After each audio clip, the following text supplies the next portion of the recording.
Hello विद्यार्थी मित्रांनो, स्वागत आहे तुमचं जीटी इंजिनिअरिंग अकॅडमी या युट्यूब चॅनलवर. मी गोकुळ टेकाळे आणि आज आपण पाहणार आहोत आजच्या व्हिडिओमध्ये की आज डिप्लोमा फर्स्ट इयरचा कॅप राऊंड 1 चा अलॉटमेंट डे आहे. आज रिझल्ट लागणार आहे कॅप राऊंड 1 चा. सो सगळ्यांना ही आतुरता आहे, सगळे एक्साइटेड आहेत की आज किती वाजता लागेल. बट जर आपण बघितलं आतापर्यंतचा जर हिस्ट्री बघितली तर आपली जी प्रोव्हिजनल मेरिट लिस्ट आहे ती इव्हिनिंगला लागली होती 6 नंतर.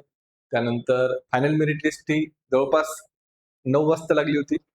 त्यानंतर सो आता आपल्याला एक्सपेक्टेड आहे की 6 ते 8 मध्ये आज 6 ते 8 मध्ये तुम्हाला फायनल तुमचा कॅप राऊंड 1 चा रिझल्ट घेऊन जाईल.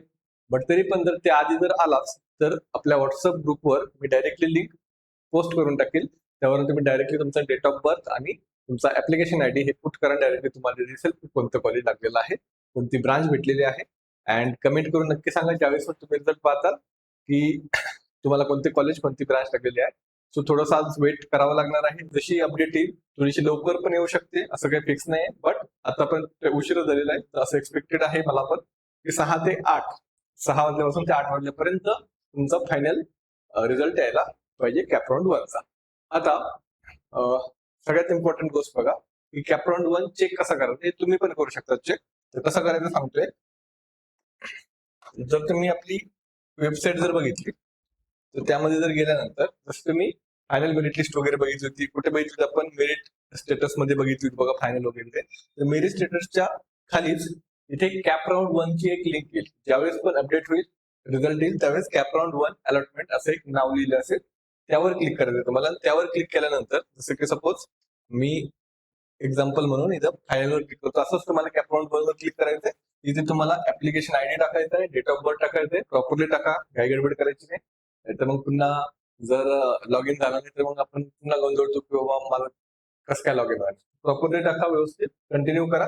कंटिन्यू केल्यानंतर तुम्हाला तिथे प्रॉपरली दिसेल की तुम्हाला तुमचं नेम, मार्क्स वगैरे सर्व, फायनल मेरिट नंबर वगैरे सगळं दिसेल. म्हणजे कोणतं कॉलेज लागलंय, कोणती ब्रांच लागली ते तुम्हाला त्या ठिकाणी पाहता येईल.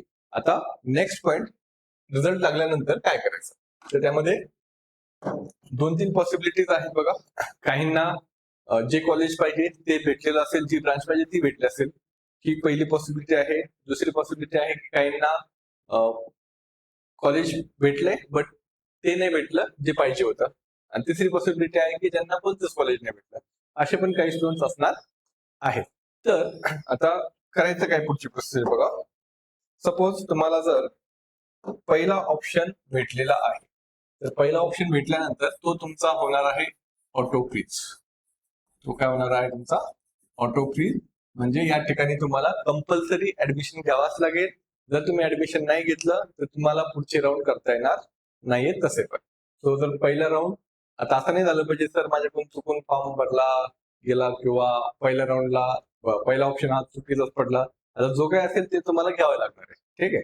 सपोज दुसरा कुणाचा नंबर तिसऱ्या नंबरच्या कॉलेजला लागला असेल तर मग त्याच्याकडे 2 ऑप्शन आहेत. एक आहे फ्रीज म्हणजे ऍडमिशन घ्यायचं, किंवा दुसरा ऑप्शन आहे त्याच्याकडे नॉट फ्रीज. काय असणार आहे नॉट फ्रीज.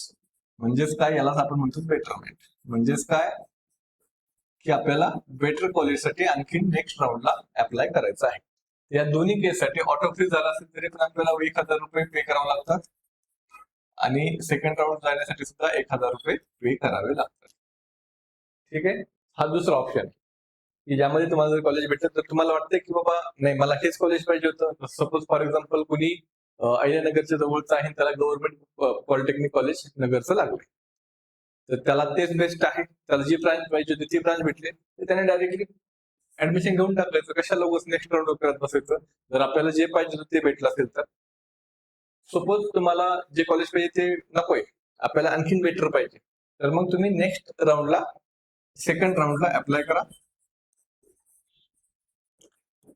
त्यासाठी 1,000 रुपीज पे करायचे आणि ते एकदाच पे करावं लागतात. ऍडमिशन घ्यायच्या वेळेस पण पे करावं लागणार आहे. आता पण म्हणजे एक तर तेव्हा किंवा एक तर आता एकदाच पे करावं लागतात. सो 1,000 रुपये पेस केले तुम्ही, त्यानंतर मग तुम्ही सेकंड राऊंडला एलिजिबल होतात. आणि त्यानंतर मग तुम्हाला पहिली जी लिस्ट होती त्याचप्रमाणे लिस्ट टाकायची. फक्त सपोज तिसऱ्या नंबरला कॉलेज लागलाय तुम्हाला, तर वरचे जे 2 कॉलेज आहेत ते याच्यापेक्षा बेटरच पाहिजे, बेटर ब्रांचवालेच पाहिजे, असं लक्षात ठेवायचं प्रॉपर्टी. ठीक आहे. नेक्स्ट आहे मग तिसरी कॅटेगरी, ज्यांना कोणतंच कॉलेज लागेल नाही असे पण स्टुडंट्स असणार आहेत. ठीक आहे. ज्यांनी कमी ऑप्शन टाकले किंवा मार्क नुसार नसेल ऑप्शन फॉर्म भरला, असं होऊ शकतं की तुम्हाला पहिल्या राऊंडला कोणतंच कॉलेज नाही लागणार. जर असं झालं तर घाबरून जायचं नाहीये. आणखीन भरपूर राऊंड असतात. सेकंड राऊंड आहे, थर्ड राऊंड आहे. आणि सगळ्यात महत्वाचं म्हणजे की सेकंड राऊंडच्या आधी आपल्याला प्रत्येक इन्स्टिट्यूटमध्ये कोणत्या ब्रांचसाठी किती जागा शिल्लक आहेत हे पण आपल्याला समजतं. आपल्या कॅटेगरीनुसार पण आपण पाहू शकतो. त्यामुळे आपल्याला तो पाहून पुढचा राऊंड करता येतो. सो असं बिलकुल मनात नाही आणायचं की पहिल्या राऊंडला नंबर लागला नाही, मग आता माझं ऍडमिशन होणार नाही, असं काही नाहीये. तुमचं ऍडमिशन होऊ शकतो, तर घाबरायचं नाही. सेकंड राऊंडची तयारी करायची. सेकंड राऊंडला प्रॉपर आपल्या मार्कनुसार, सीटनुसार, कॅटेगरीनुसार प्रॉपर अनालिसिस करून लिस्ट बनवून सेकंड राऊंड करायचा आहे. ठीक आहे. तर हा झाला 2-3 गोष्टी. ऑटो फ्रीज काय, फ्रीज काय, नॉट फ्रीज म्हणजे बेटरमेंट काय आहे. त्यानंतर मग हा, तर आता ज्यांना ऍडमिशन घ्यायचं असेल त्यांनी काय करायचं, त्यांना कोणते डॉक्युमेंट लागणार आहे. तुम्हाला एक्नॉलेजमेंट लागेल, ते तुमचं कुठे असणार, ज्यावेळेस तुम्ही लॉग इन करता कॅप राऊंडचे जे लॉग इन करतात तिथे तुम्हाला येऊन जाईल एक्नॉलेजमेंट.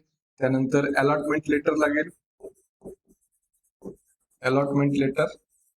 आणि त्यासोबतच तुम्हाला काय लागेल आणखी, फायनल मेरिट लिस्ट पण राहू द्या, आणि बाकीचे डॉक्युमेंट.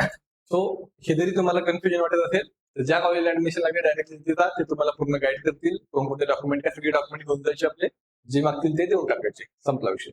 ठीक आहे. तर अशा प्रकारे तुमची प्रोसिजर असणार आहे. सो वेट करूयात, जवळपास इव्हिनिंगला लागेलच रिझल्ट. त्याच्या आधी जर अपडेट आला तर मी आपल्या व्हॉट्सअप ग्रुपला नक्की शेअर करेल. तुम्ही व्हॉट्सअप ग्रुप जॉईन केला असेल नक्की जॉईन करा, आणि बाकी नक्की सांगा की तुम्हाला कोणतं कॉलेज, कोणती ब्रांच लागलेली आहे. All the best.